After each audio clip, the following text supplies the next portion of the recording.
Nous allons maintenant commencer un nouveau chapitre qui fait suite au précédent chapitre notion de fonction. D'ailleurs, je vous conseille d'aller y jeter un petit coup d'œil sur ce précédent chapitre, en particulier sur tout ce qui est vocabulaire, images, antécédents. Cela peut vous aider énormément pour ce nouveau chapitre. Dans ce chapitre donc, qui s'appelle fonction affine, c'est un type particulier de fonction. Parmi toutes les fonctions qu'on peut étudier, certaines s'appellent les fonctions affines.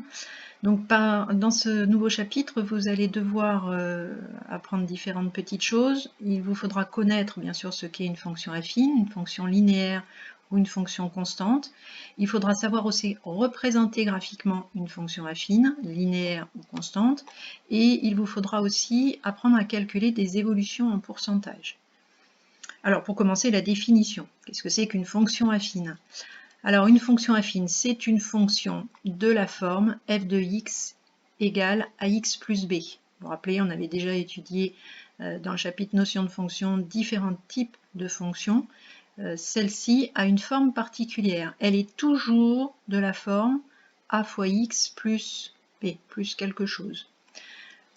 Pour une fonction affine, ax plus b, c'est donc l'image de x. Ainsi, on a pour une fonction qu'on appellerait f, au nombre x associé le nombre ax plus b. Ax plus b est donc l'image, x étant, rappelez-vous, l'antécédent. Les nombres a et b sont des coefficients de la fonction.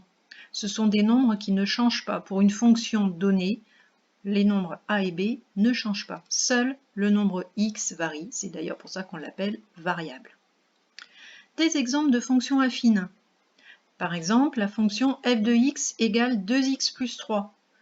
Nous avons bien une fonction affine puisqu'on multiplie le nombre x par 2 et on y ajoute le nombre 3. Donc les deux coefficients a et b sont les deux nombres a égale 2 et b égale 3.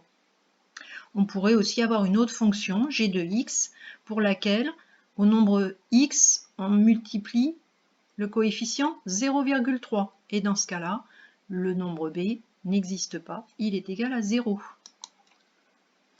On a donc a égale 0,3 pour cette fonction et b égale à 0. On pourrait très bien aussi imaginer avoir une fonction h de x de la forme moins 8x plus 2 tiers. Nous pouvons bien sûr avoir des coefficients négatifs, des coefficients décimaux, des coefficients aussi sous forme de fractions. Donc ici, nous sommes d'accord, le nombre a est égal à moins 8 et le nombre b est égal à 2 tiers.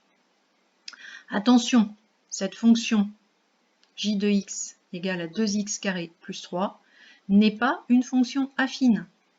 Vous avez compris pourquoi? Et oui, ce n'est pas une fonction affine car on a du x au carré. Donc jamais de x carré dans une fonction affine. Des petits cas particuliers de fonctions affines qui portent des noms précis.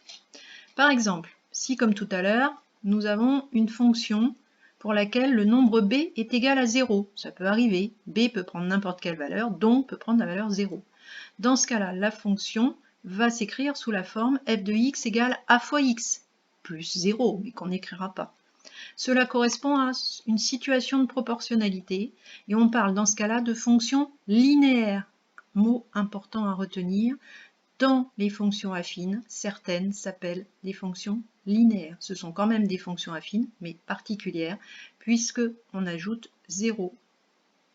Par exemple, la fonction f de x égale à 3x. À chaque nombre x, je vais associer 3 fois x. Ce sera donc bien une situation de proportionnalité, puisqu'à chaque fois, on va multiplier par 3 le nombre de départ. Autre fonction particulière, fonction affine particulière, c'est le cas où cette fois-ci, c'est le nombre 0 qui est égal, le nombre a qui est égal à 0. Par exemple, ici, donc, dans le cas où le nombre a est égal à 0, on va obtenir f de x égale 0 fois x, ça fera 0, plus b, il ne restera donc plus que le nombre b. Dans ce cas-là, on appelle ça une fonction constante.